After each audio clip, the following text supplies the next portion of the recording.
So welcome to our Friday afternoon STEPS live presentation. We're going to continue with our Stroke Awareness Month presentations on knowing your brain. And today's topic is one that is near and dear to my heart, and that is neuroplasticity. All right, so we've probably all heard this word. If you're recovering from a stroke, brain injury, or spinal cord injury, somewhere along the way, you have likely heard the word neuroplasticity. So what is it? In the simplest terms, it's the ability of the brain and the nervous system to change. And so this is how your brain is recording new experiences and how you learn. And after you've had an injury, when you're learning to move again or learning new functions that you had before, your brain is recording these new experiences and learning and creating new pathways around areas that were injured and creating new parts of your brain to, or using new parts of your brain to do jobs that other parts did, and now you don't have that resource because they're damaged. Basically, to me, the word neuroplasticity represents hope because it's this word, this concept, this knowledge that we have gained means that recovery and restoration after a neurologic event is possible. And again, so this is how the damaged neuroplasticity, how another definition, how the damaged brain relearns lost behavior in response to rehabilitation. Sometimes it's called rewiring. And it is a double-edged sword. Neuroplasticity can be very positive if the strategies that you are learning and working on are promoting skills that you can build on. But it can also be a problem if you rewire these new skills and these new strategies in a way that is you're using compensatory strategies that are damaging to your structures, like you are maybe injuring your shoulder joint or creating overuse issues, hiking your hip, which can lead to issues with your back, which can affect your arm, and the list can go on and on. So you can rewire yourselves in a beneficial way, and then you may see that your progress and your function continue to improve. But you can also rewire yourself with dead-end strategies that become the end of the line. So part of what we're trying to do here and as part of your therapy are to help you rewire in a way that you can continue to make progress and recover. So the brain naturally creates new pathways as you learn, and it continually remodels itself as you have new experiences and new behaviors. The brain you have now is not the same as the brain that you had when you were 10 years old. You've had life experiences. Hopefully you've learned from those things. You've created behaviors that have allowed you to be successful. And so these are all examples of the way that your brain is naturally rewiring as you are learning and growing and developing. So the question you want to ask yourself is, are you learning things now after your injury that are helping you or hindering you in your recovery? And this could be physically. So again, the physical strategies, if you learn to walk, if you've had a stroke and you're learning to walk and you have a perception that your affected leg is very heavy, or that you really have to oomph it to move it forward, or you have to really use your body to lift your leg and take a step, those are strategies physically that can hinder you down the line because it's preventing you from using the right muscle for the job. It's overusing the wrong muscle, which can then affect other parts and structures. So we want to make sure that the strategies that we are promoting as therapists and that you are learning as a survivor are things that you can build on. So carrying that walking example forward, we may teach you here in therapy to slide your foot on the floor rather than putting in a lot of extra effort to lift your foot and heave it forward. Maybe you've experienced having the little grocery bag on your shoes so that the friction from the floor doesn't prevent you from taking a step. This is a compensatory strategy. We are teaching you to compensate for the inability to lift your foot. But it's a strategy that later you're going to be able to build on because you're learning to use the correct muscles in your hip. You're learning to align your body over your foot in a way that is more natural, more representative of how you moved prior to your event. And so even though sliding your foot on the floor is a compensation, it's a compensation that you will later be able to build on as you gain that movement in your foot and ankle. So you want to learn, you want to emphasize in your recovery strategies that will be things that you can build on and that you can continue to make progress with. Emotionally, it's important that you are learning and absorbing and telling yourself things that are going to keep you hopeful, keep you positive, and keep you motivated. If you are telling yourself or other people are telling you that you can't do it, that you won't get better, that if you haven't done it by now, you're never going to do it, if there's no hope. These are all things that you can internalize and can actually rewire your brain to begin to believe. And so we really try, as therapists and in the rehabilitation community, you want to surround yourself with people who have this mindset of promoting hope, promoting a can do attitude rather than a can't do, promoting the idea that recovery is a lifelong process and you will always be able to make gains if you work at it. And so you want to support your emotional rewiring to one that is positive and that's moving forward. And this really fits along with psychologically as well. They're kind of very much tied together. So what we're talking about is what you tell yourself and what you experience, you learn. And so if you tell yourself that you can get better and you experience success, that's what your brain learns. And success is the single greatest motivator. So when you have success, you're going to want to do it again. You're going to do more. You're going to want to build on what you've learned. And that is promoting neuroplasticity in a very positive light. It's important to remember that practice does not make perfect. Practice makes permanent. So as you're practicing your strategies and your movements or your exercises, you're going to hear later in this talk that we're going to want you to do things over and over and over and over again. And that's because we want to create that strong pathway. We want to solidify that learning. But if what you're practicing is taking you in the wrong direction, is creating learned non-use, so that concept of not using the parts that were affected and substituting with the parts that are still moving and working, that becomes permanent. And so if you are in the habit of doing everything with your good side or using your less affected areas to function, you're practicing that over and over and over again. That becomes permanent. So in your home programs, in your exercises, whatever you're doing, you need to ask yourself, is this the strategy that I really want to internalize, that I really want to make permanent? And you want to practice those things that are positive and are going to take you in the right direction, and try to minimize or avoid the strategies that are leading to non-use and non-function in your affected areas. So, good news here. This means that there's no time limit on recovery.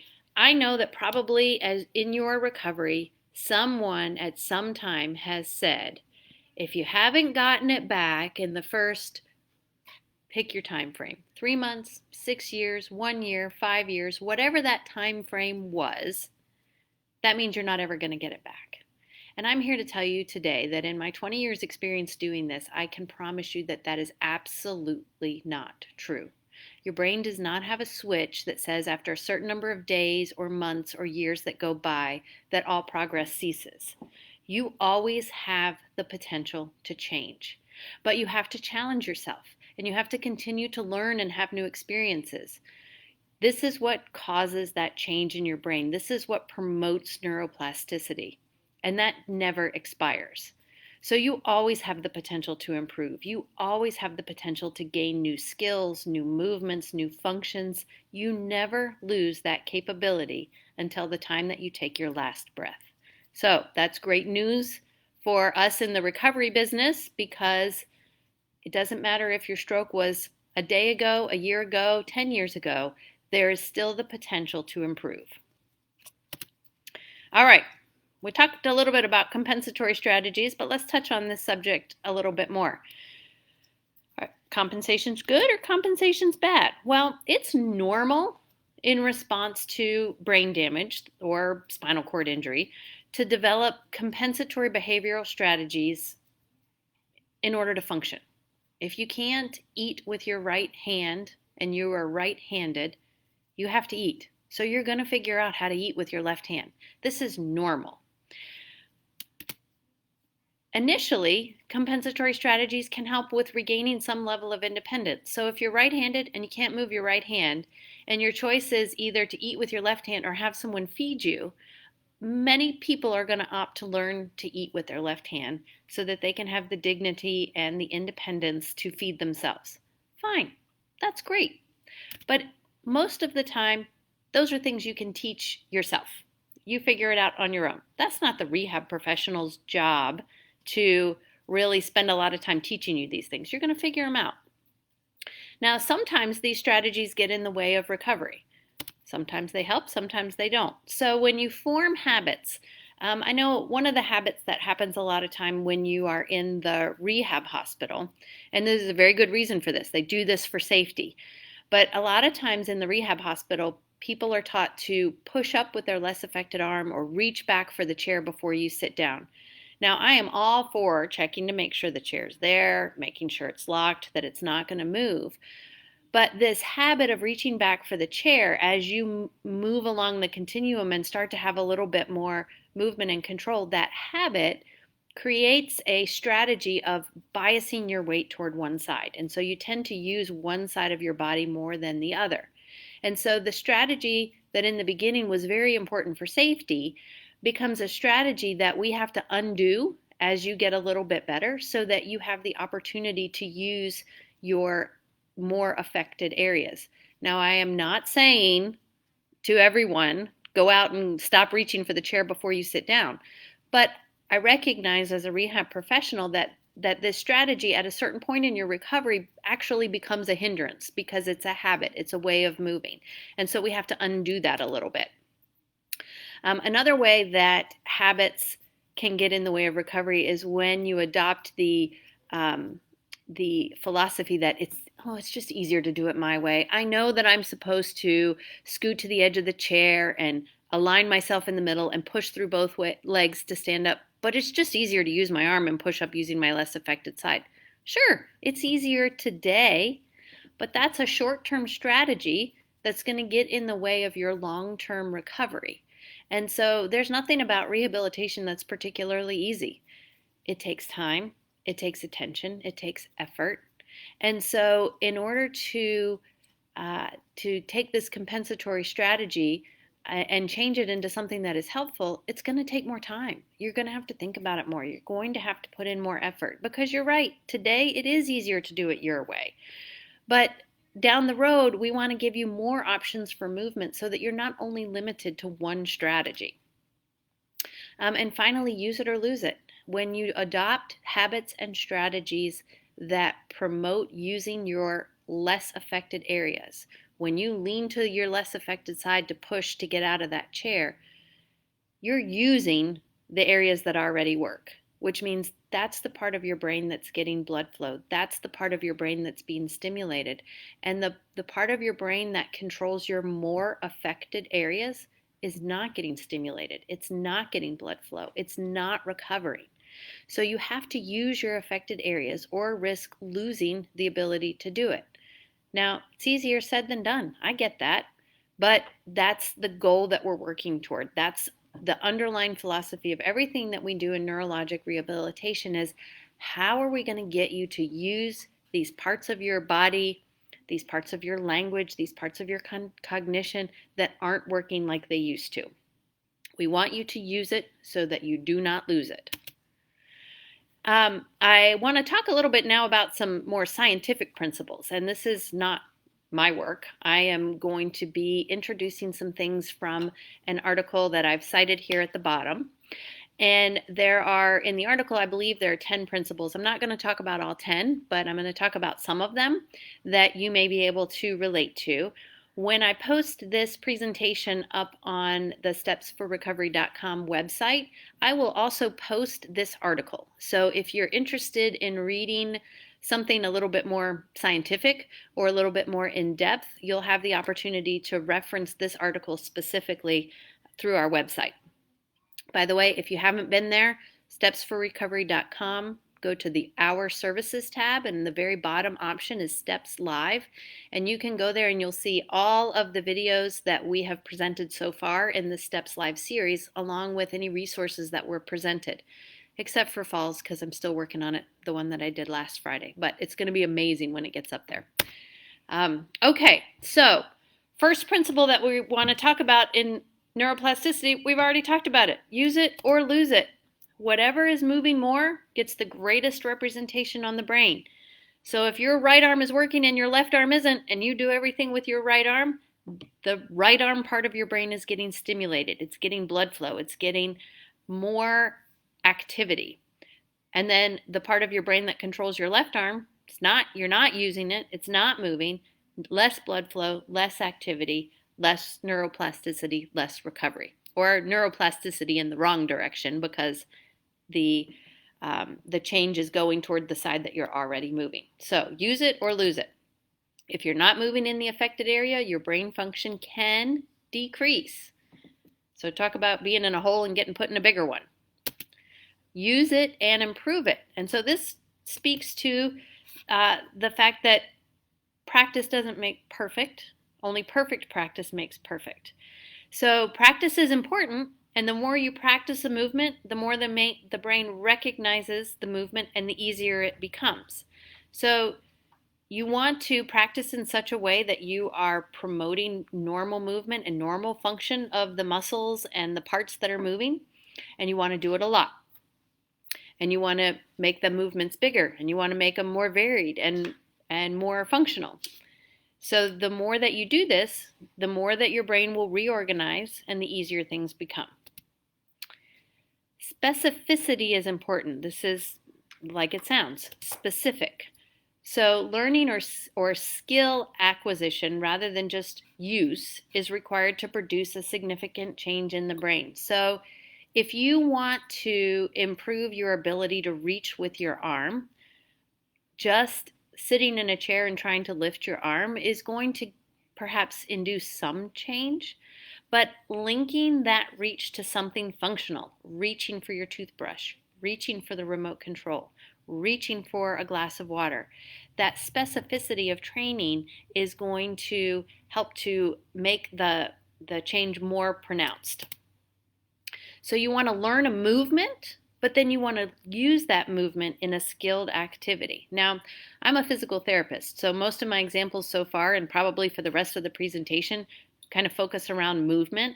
But these concepts apply to your cognition and your language and your ADLs, all of the things that we work on throughout the spectrum of rehab care. I'm just speaking on what I know. So I talk a lot about movement. But you want to take these movements that you're learning and then put it to use in an activity that is meaningful. So it's great. Work on straightening your elbow. Get that triceps firing up. Great. Good. Better? Use that movement in reaching for something. Use it in a function. Use your straight elbow to support your body as you're doing a transfer. So you want to develop a movement and then use it in an activity. Repetition matters. So once you get a new skill or a movement, you have to do it again and again and again and again. And when you get sick of it, do it again and again until it becomes automatic. Otherwise, you risk losing that skill after days of no practice. So in therapy, we're going to teach you the skill. We're going to practice the movement, and we're going to work on it together to get you over the hump and to make sure that you're doing things correctly. But then that's only the very first step in a lot of steps. And those lot of steps are your home practice. And you have to repeat and repeat and repeat. And you have to work on the things that we're doing here in therapy at home. Because otherwise, if 2-3 days go by and you never perform that movement again, we have to start all the way over from the beginning. So that practice in between times is critical to solidifying your skill. So intensity matters. You know, people will say, well, how many times do I have to do this? And in all seriousness, the therapist here will reply 1,000 times a day.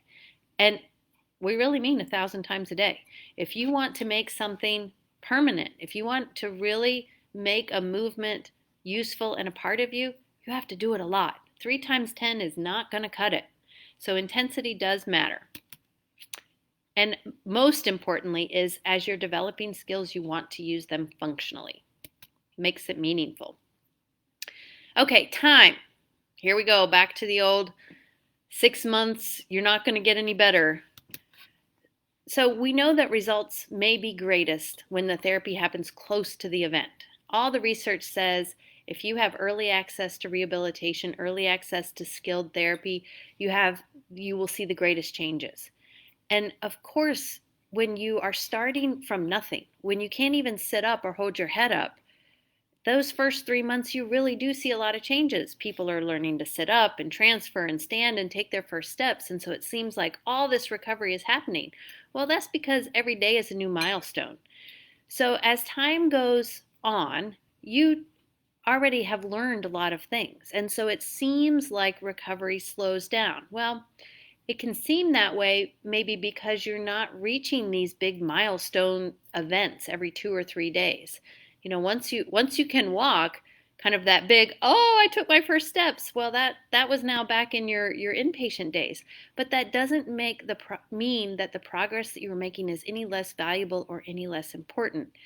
It just means that it may not stand out in your mind as that magical day that you stood for the first time or you took steps for the first time. So the potential for change is always there. And even 6 months, 6 years, or 60 years after your event, you have the ability to change.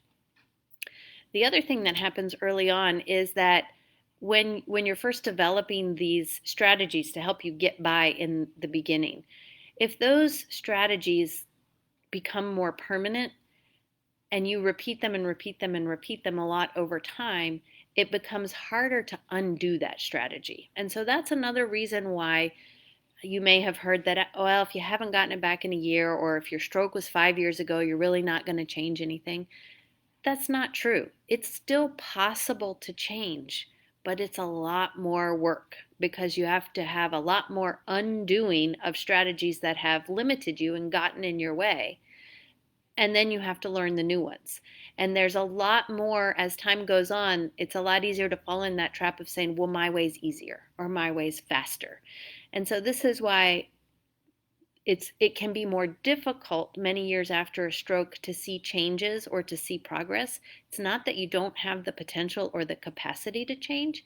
It's that you've learned a lot of things that have helped you get by, and it's really hard to undo those things and learn new strategies. All right, salience. What this means is that if it's interesting or meaningful to you, the potential for plasticity is greater. So one of the things that we do when we first meet clients is we want to know what's interesting to them. What did you do before your stroke? What's your passion? What gets you out of bed every day? Because if we can incorporate those things into therapy, then therapy becomes less about work and more about regaining the ability to do things that are really important to me as an individual. So if I've never played golf before and I have absolutely no interest in golf's a pretty bad activity for me to choose as a therapist. And so in individualized therapy, it's really important to consider what is the person interested in? What drives their passion? Because those are the things that are going to have the greatest effect on your brain. And so I've recently been having a conversation with someone about returning to driving and whether or not this client is ready to return to driving. And probably not is the easy answer. He'll get there, but maybe not today. But it's an activity that is so important that it can be the driver behind doing things like working on walking longer distances. Because if you're going to go somewhere in a car, you got to be able to get there. If you have to be able to get up and down a curb if you're out in the community, you have to be able to stoop down to pick up your keys if you drop them. You have to be able to lift your leg to get it in and out of the car.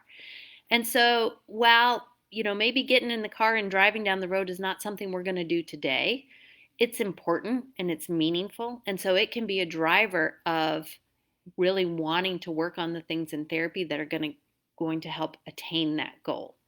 So it matters. If what you're doing is interesting or important to you, it matters.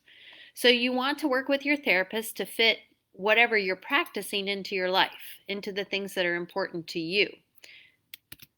And you'll be more likely to work on your home program if it fits into your routine. So one of the things that we try to do is fit home activities as to associate them with things that you're already doing. So for example, many people will eat a meal at a table. And so that involves walking to the table and sitting down in the chair, and then your food is presented there in front of you, or maybe you bring your own food to the table. But if you're going to go to a table to eat a meal, then you could say, all right, every time I go and sit at this table for the meal, I'm going to stand up and sit down in my chair 10 times. And I have to do that before I get to eat. And so now you have put in, if you eat 3 meals at the table, you have now completed at the end of your day 30 repetitions of standing up and sitting down from a chair to help your leg strength or your balance or whatever you're working on. And you really haven't had to inconvenience anything about your day. So when we work in therapy to try to find things that are important to you, that are relevant to you, we try to, as much as possible, incorporate our activities into the routine that you already have, or just modify your routine very slightly to include these activities. One of the hardest things to do is to make the time to stop your day and do exercises. And so when I hand somebody a packet of 10 exercises to do, and they're 10 repetitions, 3 sets, do these every day, 9 times out of 10, person comes back and they've not even looked at these exercises because they have to stop their routine to do them. And so it's really important from a rehab sense that if we can associate an exercise with a function or with something that's important to you, or we can associate the relevance of what we're asking you to do with something that is important to you or your routine, you're more likely to do it. Okay, age. Well, I got bad news. As we age, it's harder for the brain to change. That does not mean that it's not capable of changing. It just means that younger brains change a little faster. They change a little bit easier. But as we age, we know this, and so we know as we're setting our goals or we're setting up our plan of care that somebody who's 80 may take a little bit longer to reach a goal or accomplish a function than someone who's 18. But the 80-year-old still has potential, still has the ability to make changes and to improve. And again, older brains still benefit from complex motor skills training, from exercise, from exposure to complex and social environments, because these are things that challenge you, and something that challenges you will change you. Okay, interference. So this is when something that you're doing interferes with recovery in the simplest sense. And so these are those compensatory strategies. The my way is easier. I want to do it my way. These are short run strategies that might make it easier for you to do something today, but then they really interfere with your ability to acquire a new skill that actually may give you more options in the long run. So when your therapist says to you, I know that it's easier for you to get out of bed this way. I know it's easier for you to grab onto this bed rail and heave yourself over. But then that means that every time you go on vacation, or if you go to visit family, you got to take that bed rail with you because it's your only option. And so that strategy then becomes a strategy that interferes with recovery down the road. So short-term strategies that get you moving, that get you functional, that's fine, but don't let them become the thing that interferes with continued recovery down the road. Okay, so me as the therapist, what is my role in your recovery? And it is your recovery. Goals that we set together, they're your goals. I don't care if you meet them. I mean, I do because I care about you as an individual, but I can walk across the room. So if your goal is to walk, then that's your goal. But I have a role in helping you meet that goal. My role is to help to prepare you physically and mentally to learn new skills. So if something is tight, then I got to work on helping you stretch it out. If something is weak, I need to help you learn how to strengthen it. Mentally, I need to educate you on what you can expect. What's the next milestone? What's the process for going through this process of recovery? My role is to teach you new skills. So if you can't do something, I'm supposed to teach you how to do it. And then I'm also supposed to monitor your practice in the therapy session to make sure you're doing things accurately so that when you go home, we know that things are continuing to happen accurately. I need to help create opportunities or stations for you to use in your daily life to help you be successful. When you only have 5% movement or 5% function in your arm, that doesn't mean that you can do 5% of the activities in your day. And so when you have very little, sometimes you have to create these opportunities. And that's where that's where me as a therapist comes in. It's my job to help you create opportunities to use your affected parts or to use areas where whether it's communication or cognition or movement, it's my job to help you figure out how to take what you have and make it better. And it's my job to create challenges or to stimulate change. While repetition is important, we have to continue to challenge, to continue to stimulate the brain to move forward. And it's important that our challenge just exceeds your ability, because a challenge that's too hard is going to force you to compensate. It's going to force you to cheat or go back to strategies that you used earlier in your rehab process. If the challenge is not hard enough, then you get bored. So part of the role of the therapist is to make sure that that challenge is just out of your reach, so you're constantly stimulated to move forward and improve.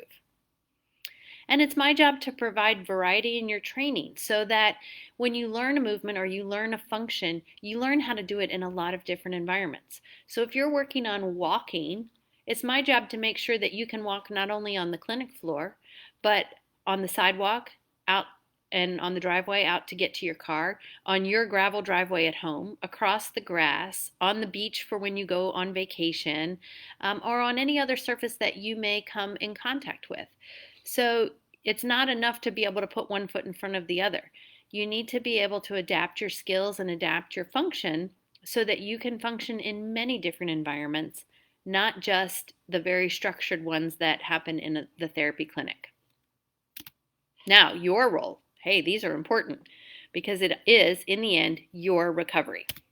So, first, get plenty of rest. Now, we've noticed that in this time of COVID-19 where people are staying at home, getting plenty of rest generally hasn't been a problem for people because they haven't had anywhere to go. But what we've been seeing is that people are going to the opposite end of the spectrum and getting too much rest. So you have to move throughout your day. You have to have a plan to be active. It's important to have a sleep routine. It's important to get to bed at a reasonable hour each night, to use your CPAP if you have sleep apnea, to do what you need to do to get a solid 6, 7, 8, 10 hours of sleep, whatever is appropriate for you. It's not appropriate to stay in bed all day. It's not appropriate to sit in a chair all day. It is appropriate to take a nap.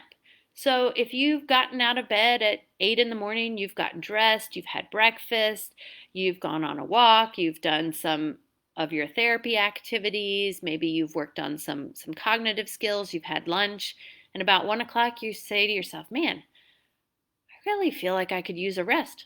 Great, you've had a full morning. Take a nap. That's perfect. When you wake up, half an hour, 45, 60 minutes later, you'll feel refreshed and you'll be ready to take on your evening routine.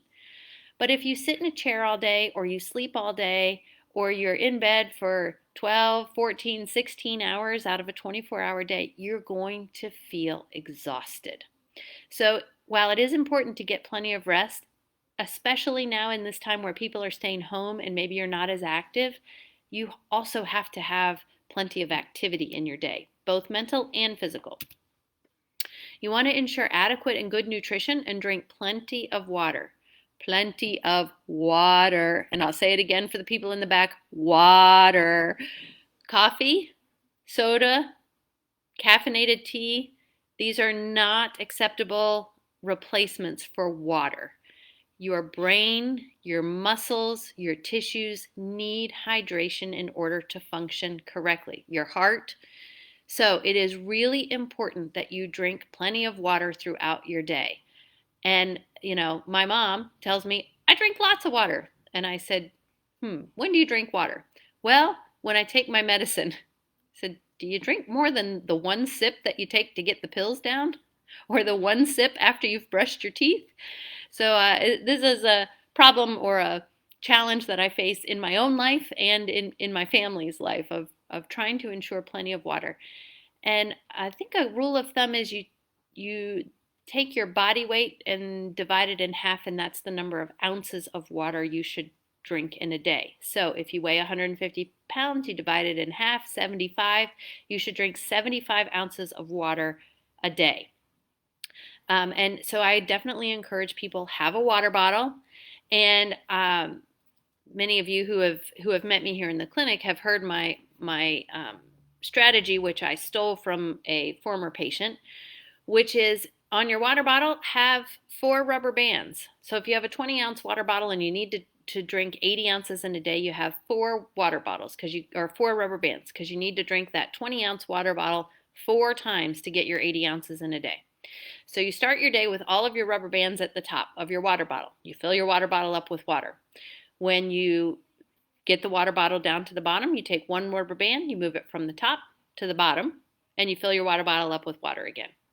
You drink that one down to the bottom, you move the second rubber band from the top to the bottom, fill your water bottle back up. Same for the third, same for the fourth. So at the end of the day, when it's time for bed, your water bottle should be empty and all 4 rubber bands should be at the bottom. Then you know that you've had enough water for the day. Next day, move all the rubber bands from the bottom back up to the top, and you start the process all over again. So that's a great way to hold yourself accountable, also to keep track of it. So if you get to noon and all 4 of your rubber bands are still at the top of your water bottle, you've got some drinking to do that day.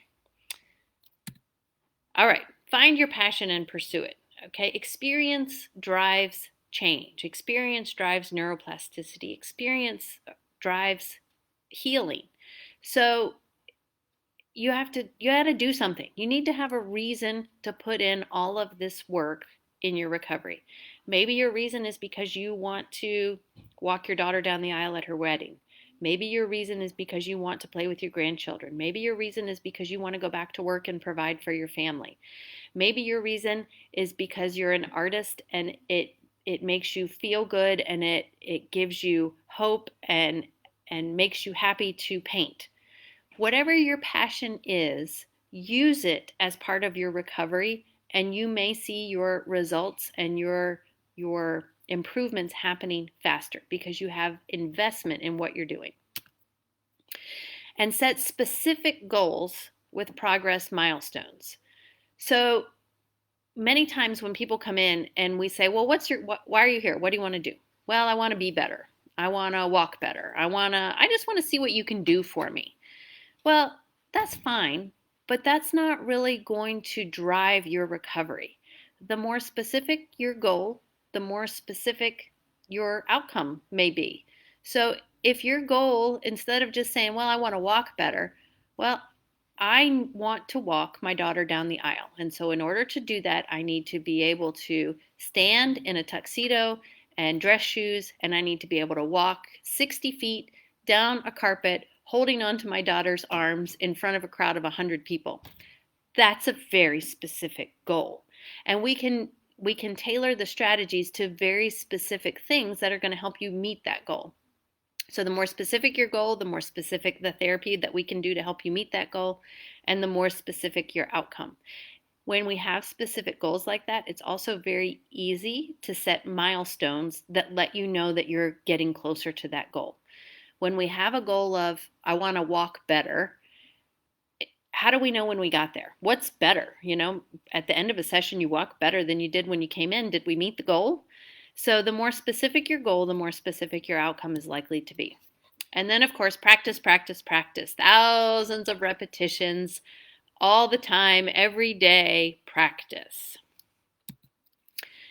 So that concludes what I have to say today about neuroplasticity. I told you last week I'd try to be less wordy. Didn't happen. But if you know me, you know that me and less wordy are not really things that go together, especially on this topic. So May is Stroke Awareness Month. So we just have the little banner up to remind you of that. And I just want to leave you with these three words: hope, passion, and persistence. Because I want you to have hope. I want you to have hope that you can recover, that things will get better, that life will get easier. And I believe that it will, especially if you pursue with passion and you persist. And so they definitely are, these three words are tied together. And we have hope for all of you. And I hope that you have hope for yourself, and that I hope this COVID-19 ends soon so that we can all get back together and continue to pursue recovery together. In the meantime, we will continue to support you from afar and know that we're in it with you, and we are still doing it together even when we're apart.